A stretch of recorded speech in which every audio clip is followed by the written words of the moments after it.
ஒரு 5-6 வருஷத்துக்கு முன்னாடி இந்த மாதிரி வாழ்த்தும் போது என்ன சொல்லிட்டேன் அப்படின்னா, ஒரு பொண்ணு ரொம்ப ரொம்ப படிப்பு ரொம்ப சுமாரா படிக்கும், அதுக்கு எங்க வேலை கிடைக்க போகுதுன்னு சீக்கிரம் கல்யாணம் ஆகட்டுமா அப்படின்னு வாழ்த்திட்டேன். அது உட்காந்து ஒவ்வொன்னு அழ ஆரம்பிச்சிச்சு. அப்புறம் திரும்ப எல்லாரும் வந்து சாரி தானே அது நடத்தி சொன்னேன் அப்படின்னு. அதனால அபிசாருக்கு என்ன வாழ்த்தணும் அப்படின்னா, வேலை வந்து யாருக்கும் ஏற்கனவே வேலை பார்த்துட்டு இருக்காரு.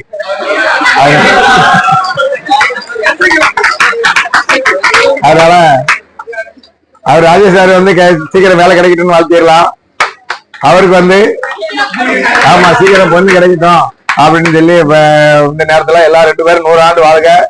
அதே சமயத்துல சீக்கிரமா 2 பேருக்கும் பொண்ணு கிடைக்கணும். அதே சமயத்துல இந்த ஆண்டே வந்து கல்யாணம் நடக்கணும். அது மட்டுமில்ல பாடம் எடுக்கிறது வந்து, ஏன்னா இப்ப காலையில இருந்து 2 பேருமே காலையில இருந்து விடிய காலம் வந்துடுறாங்க, நைட்டு வரைக்கும் இங்கதான் இருக்காங்க. அபிசார் வேலைக்கு போயிடுறாரு, வேலைக்கு போயிட்டு அப்புறம் நேரம் இங்கதான் வர, வீட்டுக்கு போறேன்னு தெரியல, நேரம் திரும்பவும் இங்கதான் வர்றாரு. காலையில முடிஞ்ச வரை வீட்டுக்கு போக டைம் இருக்காது, அப்புறம் நேரம் அங்க ஏன்னா திருச்செந்தூர்ல வேலை போயிடுறாரு. அப்புறம் திரும்ப வந்த பிறகு நைட்டு இங்க 10 மணி, அப்புறம் கிளாஸ் முடிஞ்ச பிறகு 10 மணி வரைக்கும் இங்கதான் இருக்காரு. 10 மணி வரைக்கும் நான் போயிருவேன், அது பிறகு எவ்வளவு இருக்காரு தெரியல. அதனால ஃபுல் டைமா இவர் இங்கதான் இருக்கிறாரு ஸ்டூடெண்ட்ஸோட.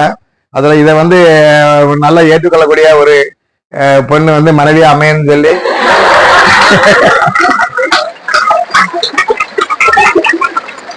ஏன்னா அந்த மாதிரி இருந்தாலும் அதே ஃபீல்டுல இருந்தா தான் சரியா இருக்கும். பொதுவாக வந்து எல்லாருக்குமே பிசினஸ் பாக்குறாங்கன்னா ஒய்ஃப் வந்து அது மாதிரி பிசினஸ் ஃபீல்டுல இருப்பாங்க. ஆக்டர்ஸ் அப்படின்னா ஒய்ஃப் வந்து பெரும்பாலும் ஆக்டர்ஸா இருப்பாங்க. அப்பதான் ஒருத்தருக்கு அண்டர்ஸ்டாண்டிங் இருக்கும். அதனால அவங்களுக்கு வந்து பேங்கிங் ஆஸ்பிரண்டா அவங்களுக்கு ஒரு மனைவியா அமையணும் அப்படின்னு இந்த நேரத்துல வாழ்த்துகிறோம். அது அப்படி வாழ்த்தலாம்ல. அதனால இந்த ஆண்டே வந்து இவங்களுக்கு வந்து, ஏன்னா நம்ம வந்து வாழ்த்தினோம்னா கரெக்டா நடந்துரும். நேரத்துக்கு போன விட கூட இதுல வந்து ஒரு பொண்ணு சொல்லிச்சு, ஏன்னா போன இன்டர்வியூக்கு வந்து இந்த பொண்ணு அந்த கூப்பிட்டு சொல்லி கண்டிப்பா, ஏன்னா அவங்களுக்கு வந்து ரொம்ப கோபம் ஆயிட்டு, ஏன்னா பிற வந்தவங்கலாம் விட்டுட்டு இருக்கீங்க, இனி மட்டும் விடலையே சார் அப்படின்னாங்க. மார்க் இன்டர்வியூக்கு வந்தப்போ அப்போ நான் சொன்னேன், உங்களுக்கு கண்டிப்பா இறைவனுடைய ஆசீர்வாதம் இருக்கு, இந்த இடத்துல நீங்க கண்டிப்பா நீங்க ஜெயிப்பீங்க, கண்டிப்பா உங்களுக்கு வந்து வேலை கிடைச்சிடும் அப்படின்னு. உடனே சந்தோஷமா போயிட்டு அது வந்து நானே மறந்துட்டேன். அப்புறம் இங்க வந்து ஸ்டேஜ்ல அந்த பொண்ணு சொன்னாங்க, சார் வந்து என்னை சொன்னாங்க, அதே மாதிரி எனக்கு வேலை கிடைச்சிருந்தாங்க. சொன்ன பிறகு எனக்கே யாபம் வந்தது. அது மாதிரி நம்ம வந்து நம்ம ஆசீர்வாதம் பண்ணோம்னா கண்டிப்பா பழிச்சிடாது. அது ஆசீர்வாதமா சாபமா சொன்னாலும் கண்டிப்பா அது வந்து பழிச்சிடும். என்ன பாருங்க, இந்த வருடமே வந்து 2 பேருக்கும் கண்டிப்பா கல்யாணம் நடக்கும். சரியா? அபிசாருக்கும் நடக்கும், அது மாதிரி ராஜேஷ் சாருக்கும் நடக்கும். அதனால வந்து அவருடைய வாழ்த்துக்கள் 2 பேருக்கும். அதனால 100 ஆண்டு 2 பேரும் வாழ வேண்டும் என்று இந்த நேரத்தில் வாழ்த்திக் கொள்கிறோம். அடுத்த வருடம் வந்து இதே மாதிரி நம்ம நடத்தும் போது நல்லா தனித்தனியா 2 பேருக்கு, அவர் பிறந்த நாளைக்கு முன்கூட்டி கொஞ்சம் ஆகும் வச்சுக்கோங்க என்னைக்குன்னு சொல்லி, நமக்கு தெரியல. அது மாதிரி இவர் பிறந்த நாளைக்கு, இவருக்கு பிறந்த நாள் எனக்கு தெரியல, 24ஆம் தேதி பிறந்த நாள். இன்னைக்கு தான் நேற்று தான் தெரியும். நேற்று தான் காலையில ஒரு பையன் சொன்னாரு, சார் அபித் சாருக்கு பிறந்த நாள் எனக்கு அப்படின்னாரு. அப்படியா, எவன் முதல்ல சொல்லிக்கலாமா என்ன, இல்ல சார் யார்ட்டையும் சொல்லக்கூடாதுன்னு சொல்லியிருக்காரு அப்படின்ட்டாரு.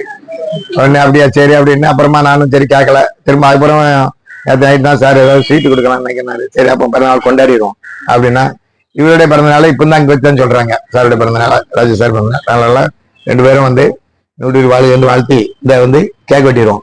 தம்பி வாங்க, ஒரு கட்சியா இருக்கு, 2 பேரும் வெட்டி பிடிங்க.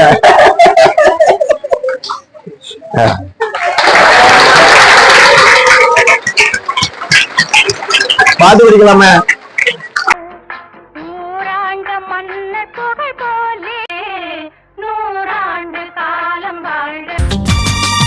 எந்த தேசத்தில் நீ பிறந்தாய், அட இத்தனை பேரழ.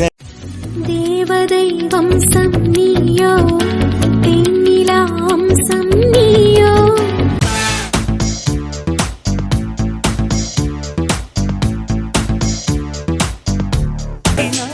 சிறகடிக்கும் பறவைக்கெல்லாம் வானத்தை போல மாறினாய்.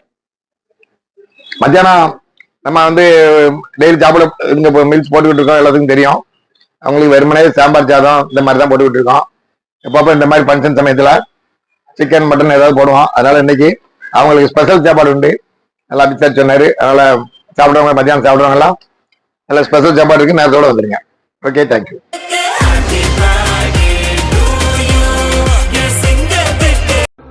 ஆரம்பிக்கலாங்களா?